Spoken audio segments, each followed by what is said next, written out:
جو بھی مدینے جانے کی آرزو رکھتے ہیں ان سے میری نہایت مؤدبانہ التماس ہے کہ مل جل کر پڑھیے گا، انشاءاللہ الرحمن بڑا ذوق پیدا ہوگا۔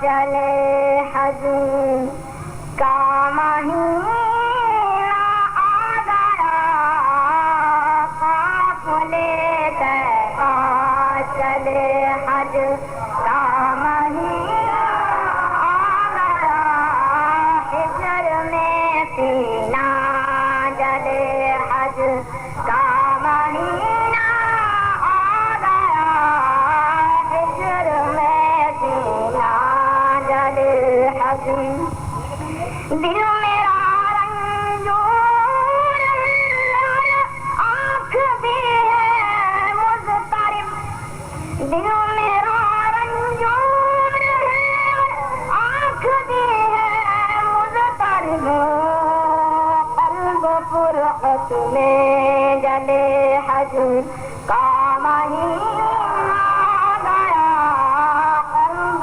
فرقت میں جلے حج کا مہینہ آ گیا، قافلے طیبہ حاضری مکہ ملے اور پینا مجھے زمزم ملے، حاضری مکہ ملے پینا مجھے زمزم ملے، پھر سوئے طیبہ چلے حج کا مہینہ آ گیا، پھر سوئے طیبہ چلے حج کا مہینہ آ گیا، قافلے طیبہ نیکیاں نہ کر سکا اس یا کا اب انبار ہے، نیکیاں نہ کر سکا اس یا کا اب انبار ہے، سب گناہ میرے دھلے، سب گناہ میرے دھلے، حج کا مہینہ آ گیا، سب گناہ میرے دھلے، کا مہینہ آ گیا، قافلے طیبہ مفلسوں نادار ہوں پر عشق رکھتا ہوں تیرا، مفلسوں نادار ہوں پر عشق رکھتا ہوں تیرا، عشق مجھ کو دے چلے حج کا مہینہ آ گیا، عشق مجھ کو لے چلے حج کا مہینہ آ گیا، قافلے طیبہ چلے حج کا مہینہ آ گیا، ہجر میں سینہ جلے، ختم ہجر یار کی ہو زندگی میں خدا، ختم ہجر یار کی ہو زندگی میں خدا، کھوٹ قسمت کب کھلے حج کا مہینہ آ گیا، کھوٹ قسمت کب کھلے حج کا مہینہ آ گیا، قافلے طیبہ اٹھ گئے نا کر جواب ہو گیا بے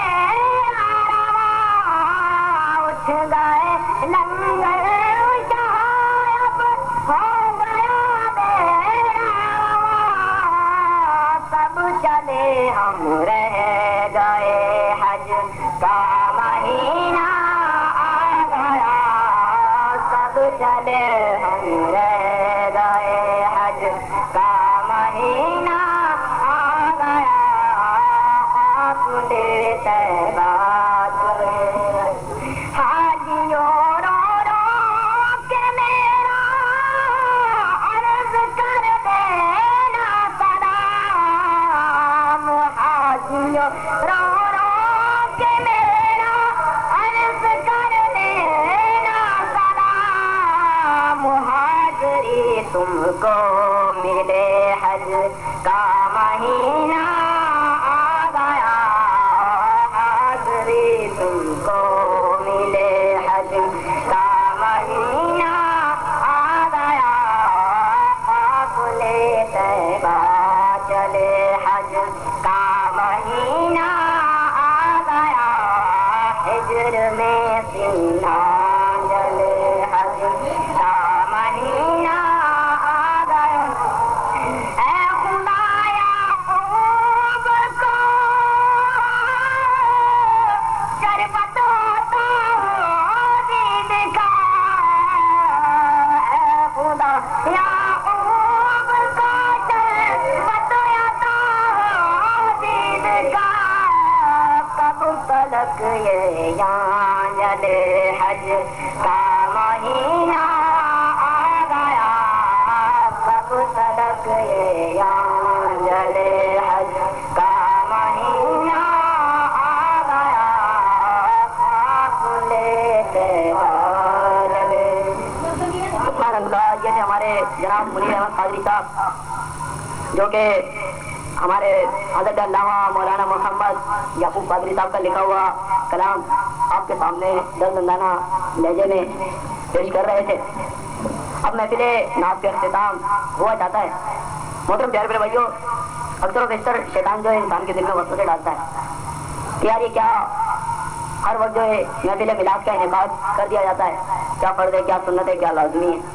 پیارے آقا علیہ الصلوۃ والسلام کے دور میں اتنی زیادہ نہیں منائی جاتی تھی، ایکا دکا ہو گئی تھی، لیکن یہاں تو ہر وقت ہی محفل میلاد ہر جگہ ہی. تو اس کا ایک جواب تو علماء یہ فرماتے ہیں کہ پیارے آقا علیہ الصلوۃ والسلام کے دور میں اتنے زیادہ گانے نہیں بجائے جاتے تھے، اتنے زیادہ گانے نہیں بجائے جاتے تھے جتنے ابھی بجائے جاتے ہیں. کبھی کبھار وہاں تھوڑے بہت یعنی ہلکی سی وہ ہوئی، لیکن اتنے زیادہ نہیں ہوئے تھے. تو جب برائیوں کی جڑ پھیل دی گئی تو اس کے اپوزٹ علماء کرام نے محفل میلاد کو لازمن قرار دے دیا گیا کہ زیادہ سے زیادہ اس کو کرانا چاہیے تاکہ برائیوں کی جڑ سے کلا کما دیا جائے. اور علماء کرام فرماتے ہیں کہ لوگ بولتے ہیں کہ جب بھی دیکھو خالی 12 ربیع الاول میں منانا چاہیے، تو اس کے لیے علماء کرام فرماتے ہیں کہ پیارے آقا صلی اللہ علیہ وسلم کی یاد منانا ہر دن ہر وقت جو بہتر ہے. کیوں کہ پیارے آقا علیہ الصلوۃ والسلام جس مہینے میں اس دنیا مبارک میں تشریف لائے وہ مہینہ سال میں ایک مرتبہ ضرور آتا ہے. اسی طرح پیارے آقا علیہ الصلوۃ والسلام جس ہفتے میں اس دنیا میں تشریف لائے وہ ہفتہ مہینے میں ایک مرتبہ ضرور آتا ہے. اسی طرح پیارے آقا علیہ الصلوۃ والسلام جس دن اس دنیا مبارک میں تشریف لائے وہ دن ہفتے میں ایک مرتبہ ضرور آتا ہے، پیر کا دن، آپ کی ولادت مبارک کا دن. اس سے پتہ لگا اگر روزانہ یہ میلاد منائے پیارے آقا علیہ الصلوۃ والسلام کی ولادت کا دن روزانہ بھی آتا ہے. علماء کرام فرماتے ہیں اور گہرائی میں جائیے تو وہ وقت یعنی صبح شادی کا وقت جس وقت پیارے آقا علیہ الصلوۃ والسلام اس دنیا پانی میں تشریف لائے وہ وقت جو ہے 24 گھنٹے میں ایک مرتبہ ضرور آتا ہے. تو گویا صبح شادی کے وقت جب روزانہ ایک مرتبہ ضرور آتا ہے تو روزانہ بھی اگر عاشق پیارے آقا علیہ الصلوۃ والسلام کی میلاد منائے تو یہ بھی پیارے آقا علیہ الصلوۃ والسلام کی یاد میں منانا ہم سمجھے حق نہیں ادا کیا. حجر تک ڈالیں گے ہم پیدائش مولا کی دھوم، حجر تک ڈالیں گے ہم پیدائش مولا کی دھوم، مصر فارس نجد کے قلعے گراتے جائیں گے، خاک ہو جائیں عدو جل کر مگر ہم تو رضا دم میں جب تک دم ذکر ان کا سناتے جائیں گے. اللہ اکبر، یا رسول اللہ، یا غوث اعظم، جاری رہے گا. اب میں دعوت دوں گا جناب حضرت علامہ مولانا محمد یعقوب قادری دامت برکاتہ عالیہ کو کہ وہ مائک پر تشریف لائیں اور اپنے روحانی عرفانی بیان سے ہم سب کو مستفید فرمائیں.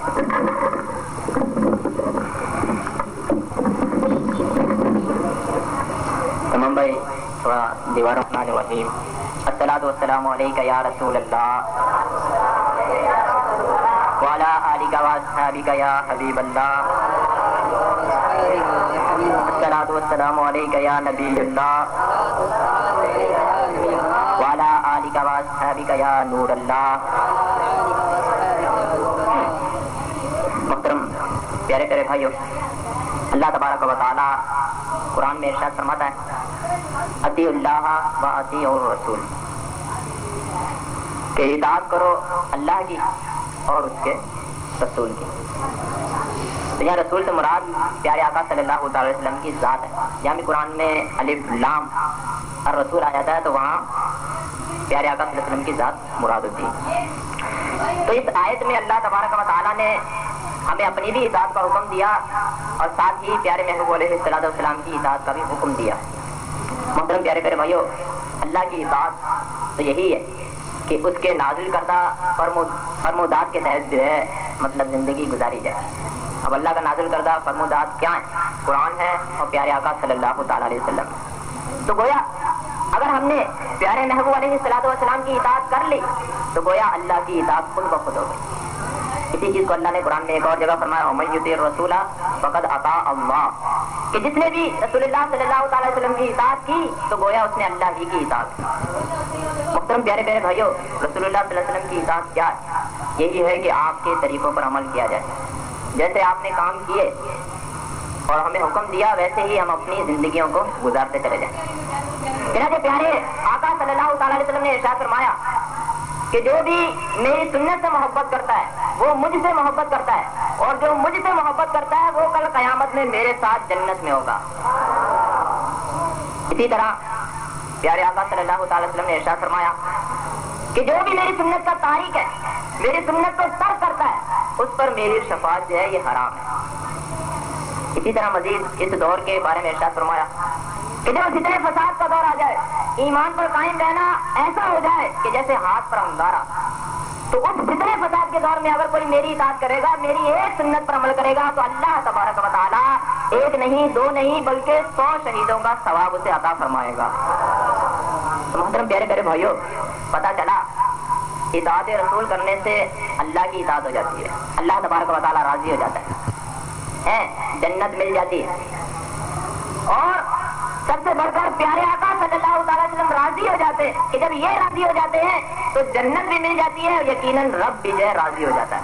خدا کی رضا چاہتے ہیں دو عالم، خدا کی رضا چاہتے ہیں دو عالم، خدا چاہتا ہے رضا محمد صلی اللہ تعالی وسلم۔ تو پیارے پیارے بھائی، ان کو راضی کیجیے، ان کو راضی کرنے والے کام کیجیے تو انشاءاللہ تبارک و تعالیٰ یہ ساری کی ساری نعمتیں ہمیں مل جائیں گی۔ یہ تو اخروی باتیں، بلکہ حقیقت یہ ہے کہ جو بھی پیارے محبوب علیہ السلام کی اطاعت میں لگ جاتا ہے، ان کو خوش کر دیتا ہے، تو دنیا ہی میں جو ہے اللہ تبارک و تعالیٰ بے شمار نعمتیں اور بے شمار چیزیں جو ہے بے شمار فضیلتیں اور شخص کو عطا فرماتا ہے۔ حضور کے صحابی حضرت سفینہ رضی اللہ تعالیٰ ایک بار ایک جہاز میں سوار ہوئے، جہاز چلتا رہا، طوفان کی زد میں آ گیا اور اس کے پرخچے اڑ گئے۔ اللہ نے اپنے صحابی رسول کو ایک تختے کے ذریعے بچایا، یہ تختے پر تیرتے تیرتے نکل گئے موجوں کی رحم و کرم پر۔ چنانچہ یہ تختہ پھر کنارے لگا، جب آپ کنارے پر اترے تو ایک بھیانک جنگل تھا۔ جب آپ نے جنگل کو دیکھا تھوڑی سی گھبراہٹ دل میں پیدا ہوئی، مزید تھوڑا سا آگے بڑھے تو جنگلی درندے چیتے شیر وغیرہ یہ نظر آنے لگے۔ چنانچہ ایک شیر جو ہے یہ آپ کی طرف غراتا ہوا دوڑا کہ بہت دن کے بعد اس جنگل میں کہیں انسان آیا۔ جب یہ ان کی طرف دوڑا تو پیارے پیارے بھائیوں، ایسے موقع پر ہم اور آپ کیا کرتے؟ ہم دوڑتے یا پتہ ہی نہ جانے کیا کیا کرتے، لیکن اس صحابی رسول کو دیکھیے، آپ نے فوراً اس شیر سے مخاطب ہوئے اور ارشاد فرمایا اے شیر، کیا تو نہیں جانتا کہ میں رسول اللہ صلی اللہ تعالی وسلم کا غلام ہوں، میں ان کی اطاعت کرنے والا ہوں۔ تو پیارے بھائیوں، جب اس شیر نے کہ جو جنگل کا بادشاہ ہے جو چیر پھاڑ کرنے کے لیے آگے بڑھا تھا، جب اس صحابی رسول کے منہ سے یہ الفاظ سنے تو قریب آیا اور اس طرح شفقت فرمانے لگا اور اس طرح یعنی کہ آپ سے غلامانہ کردار ادا کیا کہ کتے کی طرح جو ہے وہ تمہیں ہلانے لگا، اور پھر جو ہے آپ کو شاید کہ آپ کو پیچھے لے گیا اور بآسانی اس جنگل سے آپ کو باہر نکالا اور بآسانی آپ اپنے گھر میں پہنچ گئے۔ اسی طرح ہرقل بادشاہ تھا، اس کو جب پتا چلا کہ امیر المومنین عمر رضی اللہ تعالیٰ عنہ مسلمانوں کے امیر کہ جن کی خوف کا ڈنکا پوری دنیا میں بج رہا ہے، عیسائی یہودی جن سے پریشان ہے، چنانچہ ان کا کام کرا دینا چاہیے، نہ یہ رہیں گے نہ مسلمانوں کا رعب و دبدبہ رہے گا۔ پیارے پیارے بھائی، اس نے ایک پہلوان کو کچھ رقم دی، کچھ لالچ دے کر بھیجا کہ تم جاؤ اور امیر المومنین عمر کا جو ہے سر کاٹ کر لاؤ۔ چنانچہ یہ جو ہے اس نیت سے اپنے اس ارادے سے چلا. جب مدینے پر پہنچا پوچھنے لگا اے مسلمانوں تمہارا بادشاہ کہاں ہے؟ تمہارا بادشاہ کہاں ہے؟ مجھے اس سے ملنا ہے. مسلمانوں نے کہا جناب ہمارے یہاں بادشاہ نہیں ہے, ہمارے یہاں بادشاہ نہیں ہوتے بلکہ ہمارے یہاں منتخب امیر ہوتے. چنانچہ اس نے کہا ٹھیک ہے آپ بتاؤ امیر کہاں. چنانچہ اس شخص نے کہا کہ آپ آگے جائیں, ایک باغ میں جو ہے ہمارے امیر جو ہے یہ اس کھیت میں اس باغ میں جو ہے یعنی کہ کھیتی باڑی میں مصروف ہے. سبحان اللہ, کس قدر یعنی کہ غور طلب بات ہے کہ 18,000 مربع گز زمین پر سیدنا عمر رضی اللہ تعالیٰ عنہ حکومت کر رہے ہیں, لیکن اس کے باوجود خدمت میں لگے ہوئے ہیں, کھیتی باڑی کر رہے ہیں. آج کے لیڈر, آج کے حکمران, آج کے سربراہ ان کی آپ زندگی کو اٹھا کر دیکھیں کہ معمولی ریاستوں پر یہ بیٹھے ہوئے ہیں, تھوڑے لوگوں پر یہ حکمران ہے, لیکن عیاشیوں میں پڑے ہوئے ہیں, عیش پوشیوں میں زندگی گزار رہے ہیں. کیا یہ یعنی کہ جو سربراہ ہیں ان کے سامنے یہ سارے کے سارے معاملات نہیں تھے؟ اسی طرح حکمران ان کی زندگیاں دیکھیں یہ بھی عیاشی میں گزر رہی ہیں. ایک ہی حکمران ہے نظام مصطفیٰ کے امیر المومنین عمر, یہ 18,000 مربع گز زمین پر حکومت کر رہے ہیں. دنیا انہیں مانتی ہے, عیسائیت اور یہودیت میں ان کا ڈنکا بج رہا ہے, لیکن اس کے باوجود بھی عاجزی کا یہ عالم ہے کہ اپنے ہاتھوں سے اپنے لیے یعنی کہ روزی تلاش کر رہے ہیں, کام کر رہے ہیں. چنانچہ یہ گیا, اس نے دیکھا کہ آپ کام میں مصروف ہیں, یہ چپکے سے ایک درخت پر چڑھ گیا. اب حضرت عمر رضی اللہ تعالیٰ عنہ کام وغیرہ سے فارغ ہوئے, جب تھوڑی تھکن محسوس ہوئی تو اسی درخت کے نیچے آ کر لیٹ گئے, آپ آرام فرمانے لگے. اس نے بولا یہ تو بڑا اچھا موقع ہوا, فوراً درخت سے نیچے اترا, تلوار نکالی اور واری کرنا چاہتا تھا کہ حضرت عمر رضی اللہ تعالیٰ عنہ کے قدموں کی طرف سے ایک شیر نکلا اور اس پر دھارا, وہ جو ہے دور جا کر گرا, تلوار بھی اس کے ہاتھ سے نکل گئی. پھر وہی شیر سیدنا عمر رضی اللہ تعالیٰ عنہ کے ارد گرد چکر لگانے لگا اور آپ کے پاؤں کو چاٹنے لگا. لیکن یہ ہے اطاعت رسول, یہ ہے رسول اللہ صلی اللہ علیہ وسلم کی اطاعت کہ کائنات کی سب اشیاء ان کی غلام ہے. تلوے چاٹنے لگا. حضرت عمر رضی اللہ تعالیٰ عنہ کی اسی اثنا میں آنکھ کھل گئی. آپ نے اس کو دیکھا, تلوار گری پڑی, اس سے پوچھا کہ بھائی تم کون ہو؟ کہنے لگا جناب میں تو اسی ارادے سے آیا تھا, لیکن آپ کی حفاظت تو شیر کر رہے ہیں. حضرت عمر نے فرمایا کہ یہاں تو کوئی شیر نہیں ہے, وہ شیر غائب ہو چکا تھا. چنانچہ ابھی دونوں میں گفتگو ہو رہی تھی کہ اللہ کی طرف سے نگاری کہ اے عمر چونکہ تم میرے دین کی حفاظت کرتے ہو, میرے رسول صلی اللہ علیہ وسلم کی اطاعت کرتے ہو, ان کے غلام ہو, تو یہ تمہاری حفاظت کا ذمہ اللہ نے لے لیا ہے. یہ جو جانور ہیں, یہ جو شیر ہیں, یہ سب کے سب تمہاری غلامی میں دے دیے گئے ہیں. تو جب اس شخص نے سنا, کہنے لگا کہ اے عمر زمین کے جانور یہ تمہاری اطاعت کر رہے ہیں, یہ تمہارے غلام ہیں, آسمان کے فرشتے یہ تمہارا کلمہ پڑھ رہے ہیں. اس نے بھی یہ لفظ سنے تھے, تو ایسا کرو یہی یقیناً مذہب سچا ہے, مجھے مذہب اسلام میں داخل کرو, میں مسلمان ہوتا ہوں. تو غرض کے پیارے پیارے بھائیوں یہ ہے اطاعت رسول. اسی طرح یہی امیر المومنین عمر ہے کہ ان کے پاس شکایت کی گئی کہ دریائے نیل جو ہے یہ ایک موقع پر پانی نہیں جاری کرتا, یعنی کہ بالکل سوکھ جاتا ہے مصر میں. سعد بن ابی وقاص رضی اللہ تعالیٰ عنہ نے, تو حضرت عمر رضی اللہ تعالیٰ عنہ نے جو ہے یعنی کہ بھیٹ مانگتا تھا ہر سال کو. لیکن آپ نے جو ہے خط لکھا اور اس میں لکھا کہ ہے نیل اگر تو اپنے ہی حکم سے چلتا ہے تو ہمیں تیری ضرورت نہیں ہے, تو مت جاری ہو, لیکن اگر تو اللہ کے حکم سے جاری ہے تو میں امیر المومنین عمر تمہیں حکم دیتا ہوں کہ آج کے بعد جو ہے تم کبھی بھی مدد سوکھنا نہیں.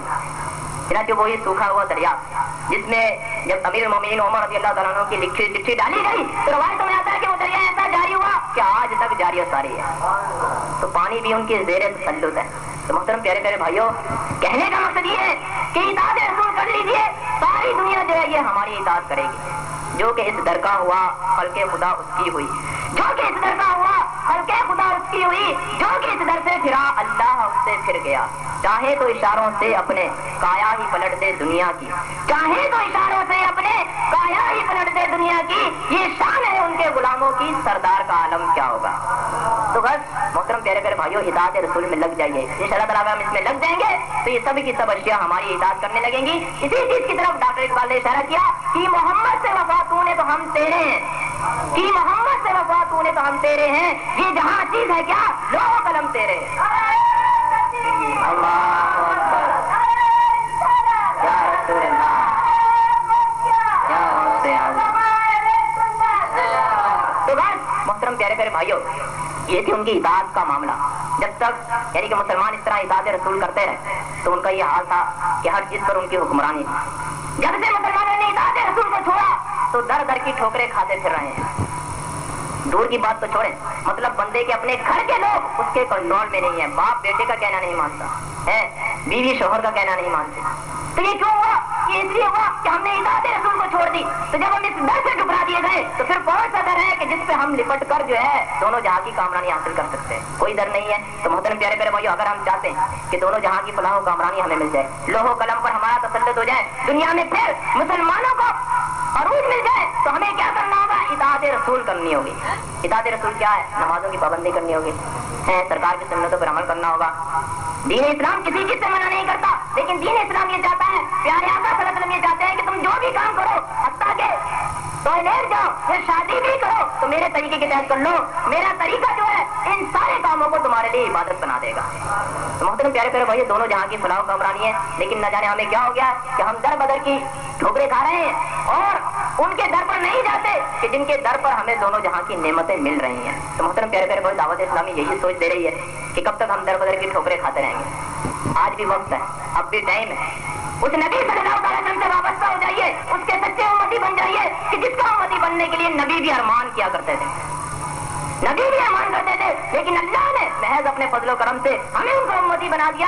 لیکن ہائے افسوس, یہ وہ امتی ہے کہ جس کے اعمال, جس کے افعال, جس کی زندگی کو دیکھ کر نہیں پتہ چلتا کہ واقعی یہ رسول اللہ کا غلام ہے یا کہ یہودی یا عیسائیوں کے طریقوں مطلب بندہ چلتا ہے. ظاہر نہیں پتہ چلتا کہ یہ مسلمان ہے یا کہ کیا ہے. تمہارا پیارے پیارے بھائیو, ٹھیک ہے ایمان اندر کے دل کی کیفیت کا نام ہے, لیکن کچھ نہ کچھ علامتیں یہ بھی ضروری ہیں. تو محترم پیارے پیارے بھائیو, ہمیں سنتوں کا پیکر بن جانا چاہیے اور آج سے عہد کرنا چاہیے کہ آج کے بعد انشاءاللہ ہماری کوئی بھی نماز قضا نہیں ہوگی. آج سے انشاءاللہ تعالیٰ ہم پیارے آقا صلی اللہ علیہ وسلم کی سنتوں کے سانچے میں ڈھل جائیں گے اور مغربی تہذیب اغیار کے طریقوں سے پیچھا چھڑا کر پیارے آقا صلی اللہ علیہ وسلم کے دامن سے وابستہ ہو جائیں گے اور اپنی زندگی جو ہے یہ سنتوں کے سانچے میں ڈھالنے کی کوشش کریں گے. محترم پیارے پیارے بھائیو, ابھی جذبہ تو پیدا ہو گیا, لیکن ابھی باہر نکلیں گے تو یہ ٹھنڈا ہو جائے گا گھر میں پہنچ کے. تو اب اس کو مستقل برقرار رکھنے کے لیے ہر مسجد میں تقریباً درس ہوتے ہیں. رابطہ رکھیں, مطلب مدینہ مسجد اس سیکٹر میں, اسی طرح غوثیہ مسجد بی سیکٹر میں, ان دونوں مسجدوں میں ہر روز بعد نماز مغرب مختصر درس ہوتا ہے, دین کی باتیں ہوتی ہیں. اس کے بعد جو ہے قرآن کی تعلیم دی جاتی ہے. تو جو بھی بھائیاں موجود ہیں, جہاں جہاں میری آواز جا رہی ہے, جو بھی اس مسجد کے قریب ہے, متعلق ہے اس مسجد سے, ان کو چاہیے کہ ان مسجدوں میں ان درسوں میں بیٹھیں. اسی طرح ہر روز بعد نماز عشاء ودائی مسجد اے سیکٹر اور قبا مسجد الطاف ٹاؤن ایل سیکٹر میں ہر روز بعد نماز عشاء ہوتا ہے. اسی طرح درس وغیرہ ہوتا ہے. اور آج کا الحمدللہ وضو کے, نماز کے, یعنی کہ سارے مسائل کا سلسلہ یہ بھی روز چل رہا ہے. تو ان شاء اللہ تعالیٰ ویسے تو ہم نے اپنی عمر گزار دی ادھر ادھر, مسائل وغیرہ نہیں سیکھ سکے. 70 برس 80 برس لوگوں کو ہو جاتے ہیں, لیکن نہ ان کا سجدہ صحیح ہو پاتا ہے, نہ رکوع صحیح ہو پاتا ہے. بے شمار لوگ ایسے ہیں. تو ایسا کیوں ہوتا ہے؟ ایسا ہی ہوتا ہے کہ چوکوں میں, ہوٹلوں میں, گھروں میں بیٹھے رہتے ہیں, مسجدوں میں نہیں آتے. تو یہ بہت ہی اچھا ماحول ہے, اس کو اگر ہم ضائع کر دیں گے تو پھر یاد رکھ لیے کوئی ایسی ترکیب نہیں ہے, کوئی ایسا مطلب معاملہ نہیں ہے, کوئی ایسا ماحول نہیں ہے کہ جو ہمیں سنوار سکے. تو ان دونوں مسجدوں سے جو بھی متعلق ہے, بدائی مسجد اور ایل سیکٹر قبا مسجد میں, تو ان میں یعنی کہ عشاء کی نماز کے بعد ان درسوں میں شرکت کریں. اس کے علاوہ پیارے پیارے بھائی, ہر جمعرات کو فیضان مدینہ محلہ سوداگرہ سبزی منڈی میں دعوت اسلامی کا روپر اور اجتماع ہوتا ہے. بدائی مسجد اے سیکٹر سے ہر جمعرات کو ہم بس کا انتظام کرتے ہیں, جو گاڑی لے کر جاتی ہے واپس بھی لے کر آتی ہے. الحمدللہ وہاں بھی اس طرح کی باتیں ہوتی ہیں, سنتوں کی بہاریں ہوتی ہیں, اور وہاں جانے سے الحمدللہ دین کا جذبہ بڑھتا ہے. یہ جو بہاریں نظر آ رہی ہیں, یہ وہیں کی یعنی کہ جو نور ہے ان کا ایک یعنی کہ چھیٹا.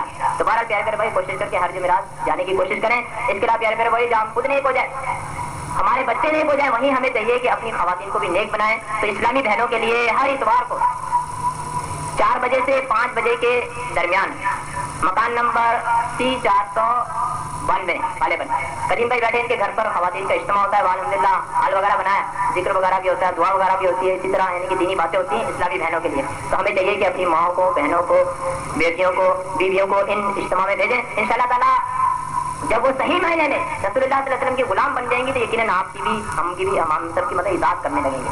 جو اللہ رسول کا نہ ہوا وہ تو کس کا ہوگا. تو پیارے پیارے بھائیوں, ان اجتماع سے بھیجیں, انشاءاللہ تعالیٰ بھیجیں گے تو بے شمار یعنی کہ اصلاحی باتیں ملیں گی. جب ہم بھی نیک ہو جائیں گے, ہماری اسلامی بہنیں بھی نیک ہو جائیں گی, تو انشاءاللہ یہ جو بچے ہیں یہ یقیناً نیک ہو جائیں گے اور نسل سنورتی چلی جائے گی. لیکن یاد رکھیے اگر ہم نے ایسا نہیں کیا، اپنی اصلاح نہیں کی، اپنی خواتین کی اصلاح نہیں کی، تو پھر جو ہے آنے والا ماحول برا ہو جائے گا. اور حدیث میں آتا ہے کہ ایک عورت یہ جو ہے 4 مردوں کو جہنم میں لے کر جائے گی، بھائی کو، بہن یعنی کہ بھائی کو لے کے جائے گی، باپ کو، شوہر کو اور اسی طرح بیٹے کو. یہ جو مختلف رشتے ہمارے معاشرے میں جو بھی جس رشتے سے منسلک ہے تو اسے چاہیے کہ اپنے اس رشتے کو سمجھائے، اور اس کی بہن ہو یا اس کی بیوی ہو یا اس کی ماں ہو یا اس کی بیٹی ہو. اگر نہیں سمجھائے گا تو پھر یہ خواتین ہمیں جہنم میں لے جائیں گی. ویسے بھی یاد رکھیے پیارے آقا صلی اللہ علیہ وسلم جب معراج میں دیکھا تو جہنم میں سب سے زیادہ انہیں عورتیں نظر آئیں. تو پیارے میرے بھائیوں ہمیں اپنے حال پر بھی رحم کرنا چاہیے، اپنی خواتین کے اپنے بچوں پہ بھی رحم کرنا چاہیے، اور اس یعنی کہ سستے ہوئے اسلام پر بھی رحم کرنا چاہیے کہ ہماری ان بری اعمالیوں کی وجہ سے، ہماری سیاہ کاریوں کی وجہ سے آج اسلام پوری دنیا میں رسوا ہو رہا ہے. تو پیارے میرے بھائی آج بھی اگر ہمیں قوت ہو جائے تو یاد رکھ لیجیے یہ امریکہ اور یہ دیگر سپر پاور یہ کچھ بھی نہیں ہے. اگر ہم ارب سوا ارب صرف بھوک ہی دیں تو یہ امریکہ جیسی ریاستیں ان سب کے سب ہمارے بھوکوں میں دب جائیں. لیکن ہم بھوکے سب تو بات ہے نا، ہم تو خود ان کا ہے کہ نمک چاٹ رہے ہیں، ان کی غلامی میں لگے ہوئے ہیں. تو پیارے میرے بھائیوں ہمیں ان کی غلامی سے پیچھے چھڑا کر پیارے آقا صلی اللہ علیہ وسلم کا سچا غلام بن جانا چاہیے. انشاءاللہ تعالیٰ اگر ایسا ہو جائے گا تو نہ صرف وہاں جنت ملے گی بلکہ آپ دیکھیے گا یہ دنیا ہی ہمارے لیے جنت بن جائے گی. تو بھائی تعالیٰ سے دعا کیجیے کہ اللہ تبارک و تعالیٰ ہمارے حال پر رحم فرمائے، صحیح معنی میں اطاعت رسول کرنے کی توفیق عطا فرمائے. وما علینا الا البلاغ المبین.